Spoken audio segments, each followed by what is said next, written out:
ইকবাল আরও সবাই ছিল। আমি বলছিলাম যে আমি নির্বাচিত হয়ে আসছি ক্রিকেট বোর্ডে। আশা করি আমার কাছে যে দায়িত্বটা, আমি মনে করি যে চেষ্টা করব যে শতভাগ পূর্ণ চেষ্টা করব যে উজাড় করে দেবার জন্য।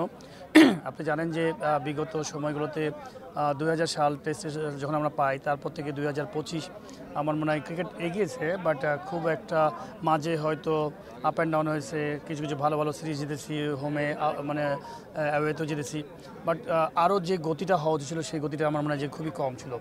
তো আশা করি আমাদের যে যারা এখানে আসছেন ডিরেক্টরস, নতুন যে কমিটি হয়েছে বিসিবির, সবাই মিলে একটা পরিবারের মতো সবার সহায়তা দরকার। প্রত্যেকটা জেলা বিভাগ প্রত্যেকটা সহায়তা দরকার, সবাইকে নিয়ে সমন্বয়ে ক্রিকেটের উন্নয়নের যে জায়গাগুলো আছে আমার কাছে মনে হয় সেই জায়গাগুলোতে আমরা কাজ করব। রাজশাহী আমার নিজের দেশের মানে নিজের বাসা, তো অবশ্যই একটা ফিলিং আছে যে এখানে আমার বেড়ে ওঠা, এখান থেকে খেলে আমি মানুষ এসেছি। তো রাজশাহীর প্রতি তো একটা আলাদা একটা নজর থাকবে, এবং রাজশাহী বেসিক্যালি স্পোর্টসের একটা খুব সুন্দর কালচার, ক্রিকেট কালচারটা আমি বলবো যে রাজশাহী খুবই ভালো।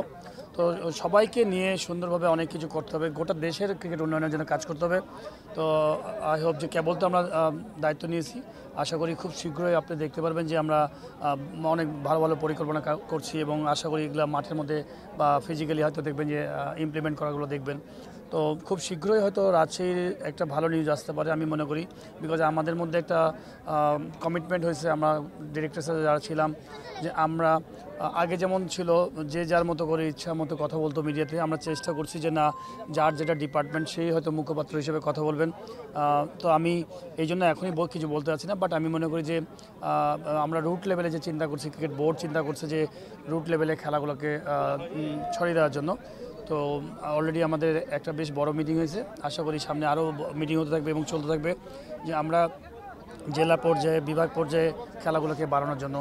আশা করি রাজশাহীর জন্য একটা ভালো খবর আসছে, সম্ভবত আসবে, সম্ভবত আশা করি কালকে ক্রিকেট বোর্ডের অনেক ডিরেক্টর সেখানে আসবেন, তারা পুরো ফ্যাসিলিটিসগুলো দেখবেন, Rajshahi stadium, hotel, logistic support যেগুলো আছে সব কিছু পর্যবেক্ষণ করবেন, যে সামনে ভালো কোনো টুর্নামেন্ট বা ভালো কোনো সিরিজ অ্যারেঞ্জ করা যায় কিনা।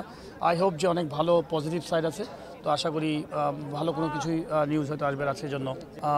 রাজশাহীতে অনেক কিছু অপরচুনিটি আছে, বিকজ রাজশাহীর ক্রিকেট কালচার কিন্তু অনেক বড়, এখান থেকে প্রচুর প্লেয়ার ন্যাশনাল টিমে খেলে, এবং রাজশাহী কী করে লিগ করা যায় চেষ্টা করব, সেখান থেকে বসে কীভাবে হেল্প করা যায়, বিভাগীয় টুর্নামেন্টগুলো কীভাবে করা যায়, অনেক পরিকল্পনা আছে। বাট আমি বলবো যে সময়ের সাথে এটা আগাতে থাকবে, বাট আমি আগেই বলতে চাই না যে অনেক কিছু বললাম, বাট আমার কাছে মনে হয় যে করাটা খুব ইম্পর্টেন্ট।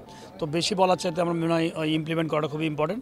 তো যে ক্রিকেট বোর্ডটা আমরা পেয়েছি, আশা করি অনেক ভালো ভালো ইয়াং সিনিয়র অনেক ম্যাচিওর মানুষ আছে, সবাইকে সমন্বয়ে একটা পরিবারের মতো আমরা বাংলাদেশের ক্রিকেটে ছড়াতে চাই। কেবল তো আমি ওই দায়িত্বে আসছি, আমার মনে হয় যে সবে মাত্র 4-5 দিন সময় গেছে, 3-4 দিন সময় গেছে, তো আমার মনে হয় একটু সময় লাগবে। তো হাই পারফরমেন্স আমি এতদিন মাঠের বাইরেই কাজ করেছি, ওই টেবিলে বসে থেকে চেষ্টা করব যে কতখানি আমি বলেছি আমার মেধা দিয়ে বেস্ট ইউটিলাইজ করা, কতখানি হাই পারফরমেন্স থেকে ম্যাক্সিমাম প্লেয়ারাই সব আলটিমেটলি ন্যাশনাল টিমে যায়। তো চেষ্টা করবো হাই পারফরমেন্স ইউনিটকে কত স্ট্রং করা যায়, যেন তারা দেশের বাইরে কত বেশি পরিমাণ খেলতে পারে, তারা প্লেয়াররা কত ভালো ফ্যাসিলিটিগুলো পায়, সব কিছু চেক অ্যান্ড ব্যালেন্স করা সুন্দরভাবে। আমি মনে করি যে যেন মানুষ প্রাউডলি ফিল করতে পারে যে না, এই ব্যক্তিটাকে যে ভোটে আসছে নির্বাচনে হয়ে, ইনি যে আগে যে কথাগুলো বলতেন সেই কাজগুলো ঠিকমতো করছেন।